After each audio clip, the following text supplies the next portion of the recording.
यामुळे स्थानिकांना अनेकदा मनस्ताप होतो। जोगेश्वरी मेट्रो स्थानक परिसरातील अशीच एक घटना समोर आली आहे। या परिसरातून जात असताना मेट्रो स्टेशन खालच्या खड्ड्यामध्ये एका तरुणाचा पाय अडकला।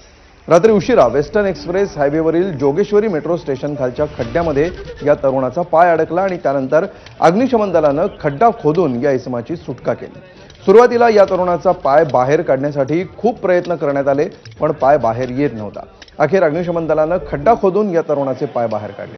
3 महिन्यांपूर्वी याच खड्ड्यामध्ये एका व्यक्तीचा पाय अडकून अपघात झाला होता, त्याला दुखापत झाली होती। मात्र तरीही हा खड्डा का बुजवला गेला नाही असा सवाल उपस्थित होतोय।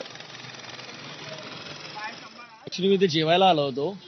जेवून झाल्यानंतर मी घरी जायला निघालो, तेवढ्यात माझा पाय खड्ड्यातच गेला बाहेर आल्यावरती। तुझा पाय खड्ड्यात गेला, त्याच्यानंतर तू काढण्याचा प्रयत्न केला, काय झालं नाही? ऍक्च्युली काढण्याचा प्रयत्न करत होतो पण निघतच नव्हता, खूप जाम फसला होता पाय आतमध्ये।